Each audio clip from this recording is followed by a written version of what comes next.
Hi friends, मैं उमेश राय। आप सभी को my study point official channel पर स्वागत है। इसके पहले वाले वीडियो में हम 4.5 के 1 से लेके 11 तक का क्वेश्चन सॉल्व किए थे।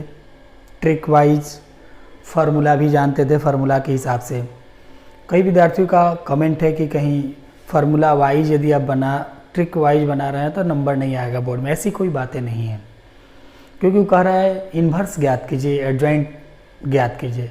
ये नहीं कह रहा कैसे ज्ञात करना है। इसलिए आप यदि बना ले रहे हैं तो आसानी से समझ में आएगा। लेकिन आज 11 के बाद जो क्वेश्चन बताना है हमको 12 से लेकर 18 तक, उसके पहले कुछ फार्मूला लिख लें, क्योंकि अब बोर्ड में ऑब्जेक्टिव टाइप का क्वेश्चन आ रहा है। इसलिए कुछ फार्मूला को हम लोग को जानना जरूरी होगा, और फार्मूला जान लेंगे तो बहुत आसान होगा। एक बार इस फार्मूला को हम बोर्ड पे लिख दिए हैं और इसको बढ़िया से समझा दे रहे हैं, एक बार देख लीजिए। यदि कहिएगा तो इस सबको हम सिद्ध भी करा देंगे। लेकिन सबसे पहला जरूरी है कि फार्मूला को हम देख लें। फार्मूला यदि हम देख ले रहे हैं तो हमको फ़ायदा ही होगी कि ऑब्जेक्टिव बनाने में बहुत सहूलियत होगी। ऑब्जेक्टिव बनाने में बहुत सहूलियत होगी। लेकिन इस वीडियो में शुरू से अंत तक बने रहें, क्योंकि ए इन्वर्स निकालने का हम लोग कई तरीका पहले से भी जानते हैं। एक नया तरीका भी आज जिसमें जानेंगे, इसलिए इस वीडियो को ध्यान से शुरू से अंत तक देखिए। जैसे सहखंड के गुणधर्म है कुछ, तो एडजॉइंट ऑफ ए यानी सहखंड कहते हैं। यदि उसका डिटर्मिनेंस निकाल दिया जाए तो जिस आव्यूह का आप सहखंड निकालेंगे उसका पावर n-1, n माने वो जिस कोटि का आव्यूह होगा उसमें से कम कर देंगे। एडजॉइंट ऑफ ए का डिटर्मिनेंस क्या होता है? डिटर्मिनेंस ए n-1, एंड 2/2 होगा तो 2 में से 1 गया, 3/3 तो 3 में से 1 गया, तो डिटर्मिनेंस के पावर 2 हो जाएगा। इस पर कुछ क्वेश्चन ऑब्जेक्टिव जो बहुत आसान होगी। कह रहा है कि एडजॉइंट ऑफ ए है, पुनः उसका एडजॉइंट निकाला जाए तो डिटर्मिनेंस ए का पावर n-2 होगा, इंटू ए हो जाएगा, इंटू ए होगा, जहाँ ए डिटर्मिनेंस कभी भी 0 के बराबर नहीं होना चाहिए। दूसरा यहाँ बोर्ड पे लिखे हैं, इसको नोट कर लीजिएगा, बहुत फायदा होगा। तीसरा एडजॉइंट ऑफ ए या फिर एडजॉइंट जो इसका है पुनः उसका डिटर्मिनेंस निकाला जाए तो डिटर्मिनेंस के पावर n-1 का पावर क्या हो जाएगा? 2 स्क्वायर कर देंगे फिर। और कह रहा है चौथा कि ए और बी दो मैट्रिक्स है, यदि उसका गुना किया गया है यानी गुना संभव है, तब उसका हम एडजॉइंट निकालें, तब उसका हम यदि क्या निकाले? एडजॉइंट निकाल रहे हैं तो adjoint of v into adjoint of a के बराबर होता है। अगला है a कोई मैट्रिक्स है, उसमें k अदिश से गुना किया गया है और उसका एडजॉइंट निकाला जाए तो k के पावर n-1 जो मैट्रिक्स है आपका उसका n में से 1 कम कर देंगे, पावर 1 कम कर देंगे, एडजॉइंट ऑफ a निकाल देंगे। k जहाँ क्या है? अदिश है, कांस्टेंट राशि होना चाहिए। कह रहा है एडजॉइंट ऑफ ए ट्रांसपोज का यदि हम एडजॉइंट निकालें तो एडजॉइंट ऑफ ए का ट्रांसपोज के ही बराबर होता है। तो ये 5-6 मुख्य फार्मूला है सहखंडज के, जो एक बार इसको लिख लीजिए, एक बार इसको ध्यान से पढ़ लीजिएगा तो ये समझ में आएगा। इस पर क्वेश्चन जब ऑब्जेक्टिव आएगा तो बहुत आसान हो जाएगा। जैसे कुछ इन्वर्स का भी है, प्रतिलोम का भी है कुछ। ये देखिए प्रतिलोम का क्या है। प्रतिलोम में ए बी कोई दो मैट्रिक्स का गुना और उसका क्या है? प्रतिलोम, इन्वर्स। ए बी का इन्वर्स तो बी का इन्वर्स इंटू ए के इन्वर्स के बराबर ही होता है। इसके बाद इसमें हम क्वेश्चन भी बनवाएंगे। और ए ट्रांसपोज, ए का ट्रांसपोज है और उसका यदि इन्वर्स किया जाए तो ए इन्वर्स का ट्रांसपोज के क्या होता है? बराबर होता है। और ए ट्रांसपोज का क्या किया जाए? जैसे कि ट्रांसपोज ई टी है, लेकिन यहाँ कर ए इन्वर्स, अब पुनः उसका इन्वर्स किया जाए तो पुनः क्या हो जाता है? ए हो जाता है। ए के पावर के या उसका इन्वर्स यदि है तो ए के इन्वर्स का पावर के होगा, या यह गुना कर देते हैं, घातांक ए के पावर माइनस के बराबर हो जाता है।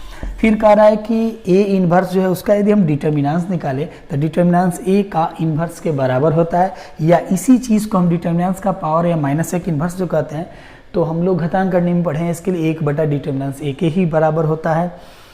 छठा इसमें भी है कि ए इंटू ए इन्वर्स या ए इन्वर्स पहले आई, दोनों को गुना करेंगे तो आई होगा आइडेंटिटी मैट्रिक्स। ये जिस ऑर्डर का होगा उसी ऑर्डर का होगा। तो कुछ जैसे हम 6 और 6 12 कुछ क्या है? महत्वपूर्ण इफ सूत्र है, फार्मूला है, जो इसको एक बार जरूर नोट कर लीजिए। हम 1 मिनट मतलब 10 सेकंड देख रहे हैं और इसको थोड़ा सा आप लोग जल्दी जल्दी फटाफट नोट कर लीजिए, या वीडियो को देख के नोट कर लीजिएगा। इसको जरूर कॉपी पे लिख लीजिए, इसको सहूलियत होगी क्वेश्चन 12 से 18 तक बनाने में। अब हम 12 से लेके 18 तक का क्वेश्चन को सॉल्व करेंगे। इस बात को ध्यान से सुनिएगा, ध्यान दीजिएगा। इतना मुझे उम्मीद है कि समझ गए होंगे, नहीं समझे होंगे तो 1-2 बार इसको जरूर देखिएगा। इस पर जब क्वेश्चन बनेगा तभी फायदा होगा, तब आसान हो जाता है। ऐसा आप ट्रांसपोज और सहखंड सहखंडज इन्वर्स निकालना जानते हैं, उससे भी काम चलेगा। प्रॉपर्टी से क्या होती है, ज़्यादा आसान हो जाती है, जल्दी बनता है। और अब ऑब्जेक्टिव का ज़माना हो गया, इसलिए इसको हम लोग देख लें, एक दो बार यदि इसको लिख लें, पढ़ लें तो आसानी से समझ में आएगा। इसको कॉपी पे जरूर लिख लीजिए। अब हम आज बताने जा रहे हैं आपको क्वेश्चन नंबर 12। ध्यान दीजिएगा, एनसीईआरटी प्रश्नावली 4.5 का क्वेश्चन नंबर 12 है कि यदि ए एक मैट्रिक्स दिया है और बी भी एक मैट्रिक्स दिया है। ए एक मैट्रिक्स दिया है, देखिए क्या है, 3 7 2 और ये क्या है 5 है। और बी एक मैट्रिक्स है, वो दिया है 6 8 7 और 9। तो कह रहा है सत्यापित कीजिए कि ए बी का ट्रांसपोज बराबर B transpose into A transpose. इसके पहले वाले फार्मूला में हमने लिखा था कि इतना बार इतना होता ही बराबर होगा, लेकिन इसमें कई चीज़ सीखेंगे, इसलिए इसको ध्यान से देखिएगा। ए दिया है और बी दिया है, दोनों मैट्रिक्स दिया है और दोनों को गुना का ट्रांसपोज या फिर ट्रांसपोज इंटू इतना के बराबर होगा। तो ये कैसे हम गुना करेंगे ये भी सीख लेंगे यदि पहले नहीं जानते हैं। तो ध्यान दीजिए, ए से बी में गुना कर रहे हैं हम। ध्यान दीजिए, तो ए से बी में कैसे गुना किया, ये 2/2 ऑर्डर का है, ये भी 2/2 ऑर्डर का है।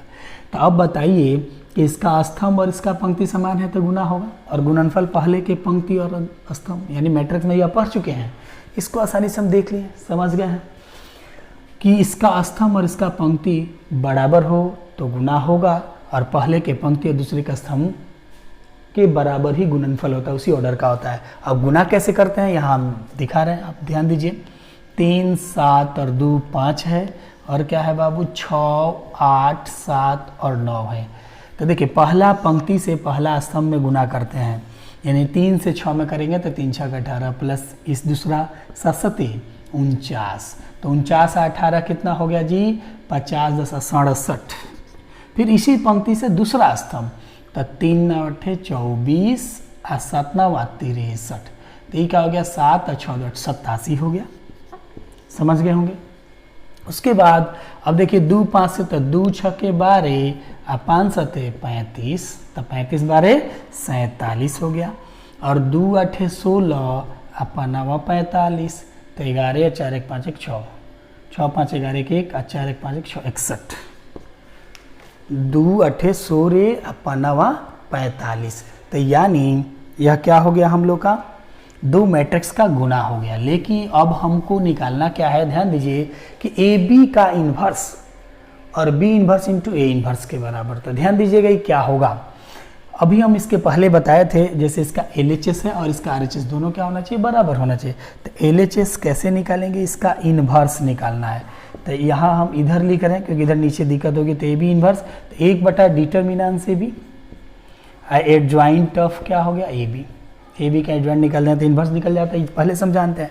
अब यहाँ ध्यान दीजिए इसका मान कैसे निकालेंगे, तो डिटर्मिनेंट्स कैसे, इसमें गुना कर देंगे। 67 और 61 में गुना कीजिए, ये हुआ 7 1 6 और 6 7 42 2 ये 4 हो गया, 6 6 36 4 40, यानी 7 8 4087 हो गया। फिर माइनस करेंगे इससे, माने 87 और 47 में गुना कर देते हैं। 7 7 49, 50 के 9 हासिल 4, 7 8 56, 7 8 क्या हुआ 56, 7 7 49 के 9 हासिल 4, 7 8 56 4 60 हो गया। 7 चौक 28 2 हो गया, 4 8 32 2 34, यानी 9 8 10 यानी 4089 हो गया। तो इसमें से जब ई घटेगा इतना माइनस इतना करेंगे तो क्या आएगा -2 हो जाएगा। तो यानी 1/-2 यानी माइनस।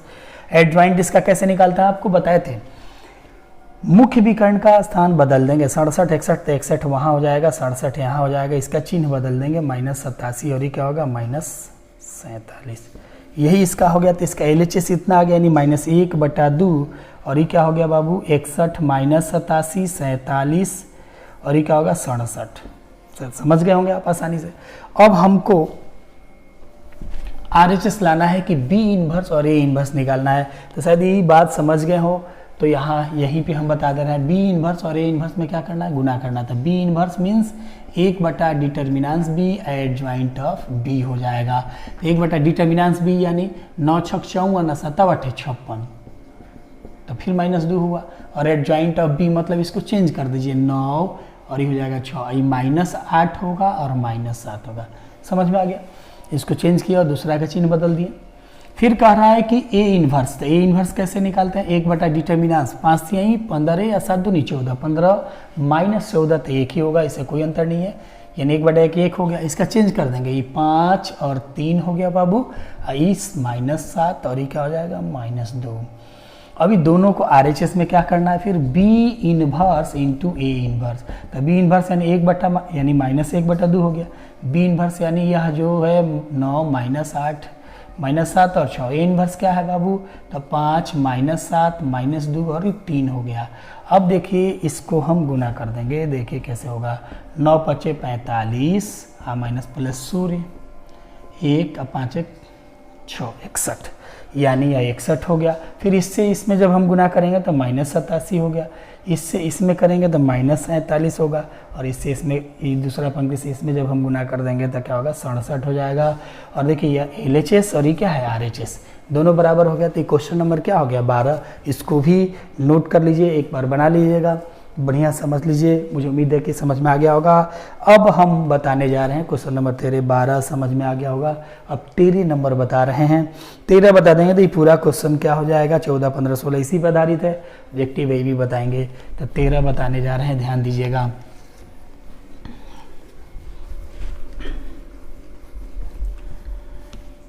इसके पहले ए इन्वर्स हम निकाले हैं, इसके पहले वाले मैट्रिक्स में, तो उसमें प्रारंभिक संक्रिया द्वारा हम बनाते थे ए इन्वर्स। दूसरा अभी ए इन्वर्स कैसे निकाल रहे हैं? तो 1 बटा डिटर्मिनेंस ए एडजॉइंट ऑफ ए, जो यह रूल है इसी से बना रहे हैं। तो प्रारंभिक संक्रिया भी जान गए, इससे भी जान गए। अब बता रहे हैं किसी इक्वेशन की तरह कैसे इन्वर्स निकाला जाता है। इन तीसरा तरीका ही हम लोग सीखने जा रहे हैं, इस बात को ध्यान से देखिएगा कि ये दोनों तो हम लोग सीख चुके हैं, तीसरा, इसलिए इस क्वेश्चन को बड़ी इत्मीनान से देखिएगा, ध्यान से देखिएगा। क्वेश्चन नंबर 13 ही बता दे रहे हैं कि यदि, क्वेश्चन क्या कह रहा है 13, कि यदि a बराबर 3 1 -1 और 2, तो दर्शाएं कि a² - 5a + 7i बराबर 0, और इसकी सहायता से यानी ए इन्वर्स ज्ञात कीजिए। अब यहाँ बड़ी कन्फ्यूजन हो जाती है, 0 यानी शून्य मैट्रिक्स है, ओ भी हम लोग लिखते हैं कि ओ होगा, यानी शून्य मैट्रिक्स को से 0 से या 0 कह दे। यदि ए दिया है तो a² - 5a + 7i बराबर क्या होगा? 0, और इसकी सहायता से ए इन्वर्स निकालना है, ये बताना है। इसमें भी मैट्रिक्स का गुना हम सीख लेंगे, अदिश गुना 7i सभी कर लेंगे, आसानी से हो जाएगा। इस क्वेश्चन को बड़ी ध्यान से देखिएगा, कभी नहीं भूलिएगा। तो a², सबसे पहले a² मीन्स a इंटू ए क्या हुआ? 3 1 -1 और 2, फिर यहाँ 3 1 -1 और 2। अब जरा गुना कीजिए तो पहला पंक्ति से पहला 3 3 का 9, ये हुआ -1, ठीक है, तो ये 8 हो गया। इसी से दूसरा में 3 1 कम 3, 1 2 2, तो ये 5 हो गया बाबू। फिर -1 से 3 में करेंगे तो -3, फिर क्या होगा? 2 से -2 यानी -5 हो गया। ये -1 और 2 2 4, 4 में से कहते क्या हो गया? 3 3 1 -1 2 को हम गुना किए तो a² का मान इतना आ गया 5a। 5a से गुना करना तो a में 5 से कर दीजिए, तो 5 थी आई 15 5 -5 और ये 10 हो गया, ठीक है। अब यह 7i का अर्थ हुआ 7i, आई ऐसे होता है 1 0 ही, तो इसमें गुना करेंगे तो क्या होगा बाबू? 7 0 0 7। आसानी से अदिश गुना सीख गया है, मैट्रिक्स का गुना समझ गया। अब इसको लेके लाना है कि साथ दिखाएं कि इतना बाबू इतना है, तो ये LHS है। a² - 5a + 7i, a² का मान हम लोग निकाल चुके हैं कि 8 है, 5 है, -5 है और 3 है, ये माइनस है। 5a का भी मान हम लोग जानते हैं 15 है, 5 है, -5 और ये 10 है, प्लस ये 7 0 0 और 7 है। तो ई और ई मैट्रिक्स को जोड़ेंगे तो 8 7 15, अब 5 0 5 हुआ, -5 में 0 यानी -5, 3 7 10 हो गया। फिर ये माइनस क्या करना है? 15 5 -5 और 10। तो देखिए संगा से संगा 15 में 15 5 में 5 सब क्या हो जाएगा? सेम है, तो शून्य हो जाएगा, यानी 0 आ जाएगा। आसान 0 0 0 यानी 0। तो RHS समझ गए होंगे इजी वे। अब यदि समझ गए क्या आप पहले से जानते हैं A² 5a 7i, फिर से एक बार देख लिए हैं ये पूरी समझ में आ गई। इसकी सहायता से इन्वर्स ज्ञात करना है, इसके बारे में हम लोग जानेंगे। तो यह इधर वाला हम मिटा रहे हैं। अब इसकी सहायता से इन्वर्स ज्ञात करें, तीसरा तरीका होगा, एक सूत्र से हम जानते थे प्रारंभिक संक्रिया से, और ये तीसरी तरीका कैसे जानते हैं। तो इसके पहले अभी हम बताए थे कि कोई भी ए और उसका ट्रांसपोज कर देंगे तो क्या हो जाता है भाई, शून्य हो जाता है, सॉरी आई होता है। इसके पहले वाले प्रॉपर्टीज पर हम लोग किए थे कि ए इंटू ए ट्रांसपोज का था आई, चाहे ए ट्रांसपोज पहले आई था, ये भी क्या होगा, आइडेंटिटी मैट्रिक्स हो जाता है। और आई में किसी से गुना करेंगे तो जो मैट्रिक्स होगा उस हिसाब से गुना हो जाता है, कोई टेंशन नहीं है। इसी की सहायता से यूज करके हम लोग बता सकते हैं। जैसे देखिए सबसे पहले इसको हम लिख रहे हैं कि a² - 5a + 7i = 0। कैसे इसकी सहायता से हम लोग बनाते हैं, जरा ध्यान दीजिएगा। जब भी आई में जिस चीज़ से गुना होगा उस चीज़ को पक्षांतर कर देते हैं। जैसे a² - 5a बराबर क्या होगा, -7i। अब रही बात एक मिनट, a² का जो मान हम लोग क्या है ही रखेंगे 5a और -7i। कैसे a² का मान जो हम लोग रखे थे, तो अभी लगेगा कि अरे ये का मान हो निकाला जाए फिर रखे ही नहीं, ऐसा कुछ बात नहीं है। करना क्या है, ए इन्वर्स ज्ञात करना है, तो दोनों तरफ ए इन्वर्स से क्या कर देते हैं, गुना कर देते हैं। तो a² से a इन्वर्स में कर दे, क्योंकि लगातार इधर है 5a × a inverse -7i a inverse. अब जरा बताइए कि a और a इन्वर्स में गुना करते हैं तो क्या हो जाता है, 5 हो जाता है। a² है तो इसको हम a × a और a इन्वर्स लिख सकते हैं। तो यहाँ एक हो गया -5a × a इन्वर्स और ये -7i a इन्वर्स। जरा ध्यान दीजिएगा, a × a इन्वर्स क्या है, तो इसका मान आएगा आई, तो ai, अब माइनस क्या हो गया 5i, आई का हो गया -7i से इन्वर्स में कहता है माइनस, और साथ ही रहेगा ये इन्वर्स आई से, कोई अंतर ही नहीं पड़ता है। आई इसमें भी गुना है तो किसी भी मैट्रिक्स आई में गुना करने पर कोई अंतर नहीं पड़ता है बाबू। यानी केवल या ऐसा किया जाए कि a में से ही हुआ -5 पे, हमको a इन्वर्स -7 है तो गुना है तो भाग हो जाएगा, आसानी से आंसर आ जाएगा। a क्या था, तो a हमको पहले से मालूम है, क्वेश्चन में था कि 3, 7, 2 और क्या है 5, सॉरी ये 13 नंबर ना क्वेश्चन है। 3, 1, -1 और 2 है, क्या है 3, 1, -1 और 2 है। और आई से गुना करने पर कोई अंतर नहीं होता, जरा देख लीजिए 3, 1, -1, 2 और आई यहाँ हम कर दे रहे हैं तो 1, 0, 0 और 1 हो गया, तो 3 आई क्या हो गया 0, 0 और ये क्या हो जाएगा 1, फिर यह -1 0, तो फिर 0 और ही 2 हो जाएगा, तो जो ई है वही आ जाता है इसमें। a से आई में गुना पे ए ही होगा, 5 से आई में गुना करेंगे तो क्या होगा, यही हो जाएगा। और -7 a इन्वर्स आई है, तब सिर्फ इसमें से इसको घटा देते हैं, 3 में से 5 गया तो क्या होगा -2, 1 में से 0 तो 1 होगा, -1 से 0 यानी -1 ही हुआ, और 2 में से 5 गया तो क्या होगा -3, और -7 a इन्वर्स है। अब देखिए तो यह गुना में है तो इधर आएगा तो क्या हो जाएगा बाबू, भाग में हो जाएगा, तो यहाँ क्या हो जाएगा 1 बटा -7, इसलिए यहाँ हम लिख दे रहे हैं कि a इन्वर्स बराबर 1 बटा -7, और ये क्या हो जाएगा, ये हो गया -2, 1 और -1 और -3, तो यहाँ 1 बटा -1 बटा 7, -1 बटा 7, -2, 1, -1 और माइनस से गुना कर सकते हैं सब में, तो 1 बटा 7 या माइनस से गुना करेंगे तो 2, 1 सॉरी -1 +1 और 1 होगा +3, यही इसका क्या हो गया, इन्वर्स हो जाएगा। a इन्वर्स बराबर इतना। अब लगेगा आपको कि अरे यार ये सही है कि गलत है, तो हम पहले ही से आपको ट्रिक बता दिए हैं कि इसे इसका है तो a इन्वर्स निकालना है तो 1 बटा डिटर्मिनेंट 3 दूनी 6 + 1 यानी 7, इसको चेंज कर दो तो 2, 3 इसका चिन्ह बदल दो -1 का +1, तो देखिए इतना आया है कि नहीं। फिर से इसको देख सकते हैं, केवल आई वाले को उधर भेज दीजिए और दोनों तरफ a इन्वर्स से गुना करें। a × a इन्वर्स आई होता है ai 5i आई 7 आई से गुना करने पर कोई अंतर नहीं होता है, केवल घटा दिए और इसके a इन्वर्स भाई -7 गुना है तो इधर आएगा तो भाग हो गया, इसी को माइनस से गुना करते हैं वही आ गया कि नहीं, कोई दिक्कत। और इसी प्रकार से क्या है 14, 15, 16, 14, 15 और क्या है 16। अब रही बात कि 17 और 18 जो है ऑब्जेक्टिव क्वेश्चन है, जो बोले थे फार्मूला यदि है तो जान जाएंगे। तो 14, 15 और 16 आपको बनाना है। आपको लगेगा कि वास्ट है, वास्ट नहीं है, आपको सीखना है और बनाइए, नहीं बने तो हमको कमेंट कीजिएगा, तो अगले वीडियो में इसको फिर से बताएंगे। तब तक के लिए आप 17 और 18 देख लीजिए कि कैसा है। 17 और 18 कैसे क्वेश्चन को हम लोग बना सकते हैं, ध्यान दीजिएगा। यदि ए 3/3 कोटि का एक वर्गाव्यू, ये कैसा है 3/3 कोटि का वर्गाव्यू है, तो फिर कह रहा है एडजॉइंट ऑफ ए, इसका एडजॉइंट निकाला, उसका डिटर्मिनेंट निकाला। अभी एक बताए थे कि जब भी इसका डिटर्मिनेंट निकालेंगे एडजॉइंट का, तो ए के डिटर्मिनेंट का n-1 होगा। n माने जिस ऑर्डर का है, तो 3/3 है तो यहाँ क्या लिखेंगे 3 में से गया, तो डिटर्मिनेंट 1 का पावर क्या होगा 2 होगा। इसको सिद्ध भी किया जाता है कि adjoint of A into adjoint of A determinant A into I, जो क्वेश्चन नंबर 2 है, इस तो हम लोग किए थे 3-4 क्वेश्चन, इसी को लेके ही बताया भी जा सकता है उसे प्रूफ करने के लिए, लेकिन प्रूफ की कोई जरूरत नहीं, हम लोग जान रहे एडजॉइंट जब निकालेंगे डिटरमिनेंट का पावर n-1 हो जाएगा। तब बताइए 17 में 4 ऑप्शन है, डिटरमिनेंट ए का पावर 1, डिटरमिनेंट का पावर 2, डिटरमिनेंट का 3 इंटू, तो कौन होगा बाबू, तो बी हो जाएगा। इसका क्या ऑप्शन होगा, ये बी नंबर दिया हुआ है। तो ये क्या हो गया 17 ऑब्जेक्टिव हो गया, एक 18 देख लीजिए।